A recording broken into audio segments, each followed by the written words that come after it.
Hi friends, welcome to my channel. இன்றைக்கி வீடியோவில் வரகரிசி வச்சு அருமையான ஒரு டிஃபன் ரெசிபி எப்படி செய்யலான்னு பார்க்கலாம் வாங்க. வீடியோ போகிறதுக்கு முன்னாடி நம்ம சேனலில் புதுசாக பார்க்குறவங்க மறக்காமல் சப்ஸ்கிரைப் பண்ணிடுங்க. கூடவே ஆல் பட்டனையும் கிளிக் பண்ணிடுங்க. நான் மெஷரிங் கப்பில் 1 கப் அளவுக்கு சுத்தம் செஞ்சுட்டு வரகரிசி எடுத்துக்கிறேங்க. நீங்கள் டம்ளரோ பவுலோ எதில் வேணாலும் எடுத்துக்கோங்க. கூடவே பார்த்திங்கன்னா அதே கப்பில் 1/2 கப் அளவுக்கு நான் பொன்னி அரிசி எடுத்துருக்குறேங்க. பொன்னி குருணை எடுத்துருக்கேன். நீங்கள் பொன்னி அரிசி கூட சேர்த்துக்கலாம். இல்லை IR 20 அந்த மாதிரி அரிசி இருந்தாலும் நீங்கள் சேர்த்துக்கலாம். கூடவே பார்த்திங்கன்னா அதே அளவுக்கு ரேசன் பச்சரிசி நான் எடுத்துருக்கிறேன். 3 சேர்த்து ஒரு வாட்டிக்கு நல்லா கலந்து தண்ணி ஊற்றி ஒரு 3 டைம் நல்லா வாஷ் பண்ணிக்கலாம்.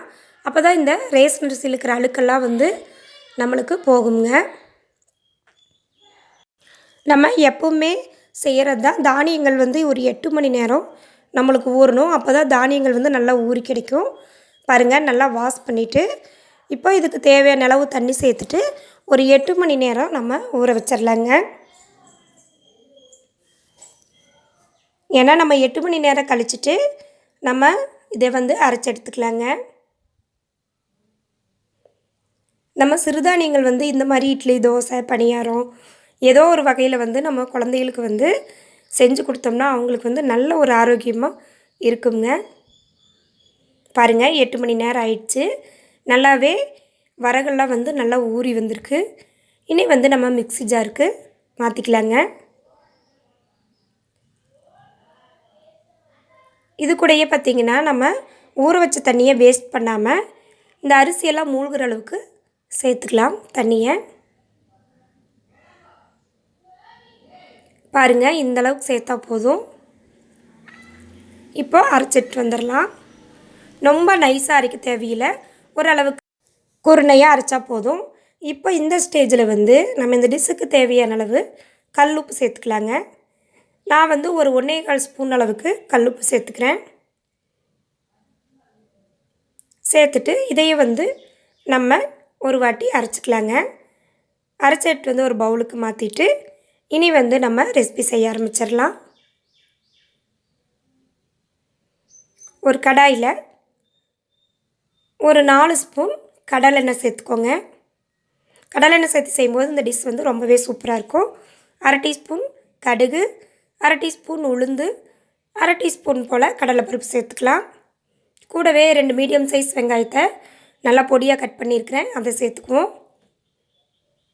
காரத்துக்கு 3 பச்சை மிளகாய் அதையும் பொடியாக நறுக்கியிருக்கிறேன், அதை சேர்த்துக்கலாம். கூடவே 2 காஞ்ச மிளகாயை கிள்ளி சேர்த்துக்கலாம். ஒரு முறை நல்லா வதக்கிட்டு கருவேப்பிலை ஒரு கொத்து சேர்த்துக்கலாங்க. கருவேப்பிலை எப்போவுமே 2ஆக கிள்ளி சேர்த்துக்கோங்க. மணமும் நல்லா இருக்குது, டேஸ்ட்டாகவும் இருக்கும். அடுப்பை மீடியம் ஃப்ளேமில் வச்சுட்டு ஒரு வாட்டி நல்லா வதக்கி விட்டுடலாம். இப்போ நம்ம மாவுக்கு ஏற்கனவே உப்பு சேர்த்துருக்குறோம். அதனால் இந்த வெங்காயம் மிளகாய்க்கு மட்டும் ஒரு 1/4 டீஸ்பூன் போல் தூள் உப்பு சேர்த்துக்கலாங்க. இது கூடவே பார்த்திங்கன்னா ஒரு கைப்பிடி அளவுக்கு தேங்காய் துருவல் சேர்த்துக்கலாம். நீங்கள் தேங்காயை பல்லு பல்லாக கீறி கூட சேர்த்துக்கோங்க. ஏன்னா நம்ம சாப்பிடும்போது வாயில் கடுப்படையில் நல்லாவே டேஸ்ட்டாக இருக்கும்.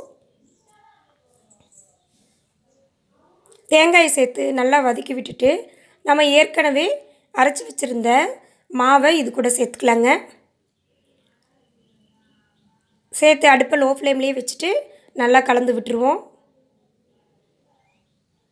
நம்ம கலந்துகிட்டே இருக்கணும், இல்லைன்னா அடி பிடிக்கிறதுக்கு வாய்ப்பு இருக்குது. அதனால் கலந்துகிட்டே இருக்கலாங்க. இந்த மாவு இந்த வெங்காயம் மிளகாய் கூட சேர்ந்து நல்லா வதங்கி நல்லா திக்கான பதத்துக்கு வரும்.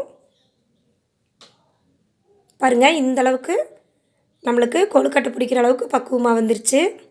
பாருங்கள், எடுத்து பிடிச்சி பார்த்திங்கனாலே தெரியும், இதுதான் சரியான பக்குவம். நம்ம எடுத்து ஓரளவுக்கு கை பொறுக்கிற சூடு வந்ததையும் நம்ம கொழுக்கட்டையில் ரெடி பண்ணிக்கலாங்க. பாருங்கள், எல்லா மாவையுமே நான் ரெடி பண்ணிட்டேன். இட்லி பானையில் தண்ணி ஹீட் பண்ணிவிட்டு நம்ம ரெடி பண்ணி வச்ச கொழுக்கட்டையை இது கூட சேர்த்துடலாம்.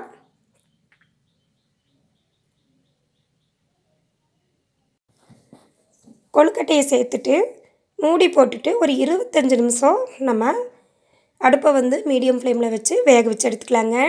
நம்ம வந்து வரகரிசி சேர்த்துருக்கறனால ஒரு 5 நிமிஷம் எக்ஸ்ட்ராவே வேக விட்டு எடுத்துக்கலாம்.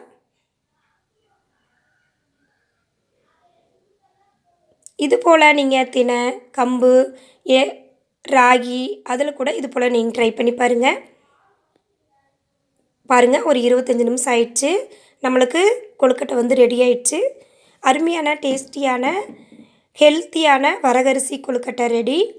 ஒருவேளை நீங்கள் டிஃபனுக்கோ இல்லை டின்னருக்கோ இது போல் ட்ரை பண்ணி பாருங்கள்.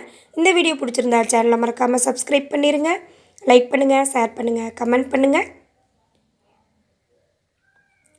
டேஸ்டியான கொழுக்கட்டை ரெடி ஆயிடுச்சு. நம்ம இது கூட கார சட்னியோ அல்ல தேங்காய் சட்னியோ எது வேணாலும் வச்சு சர்வ் பண்ணலாம். தேங்க்யூ ஃபார் வாட்சிங்.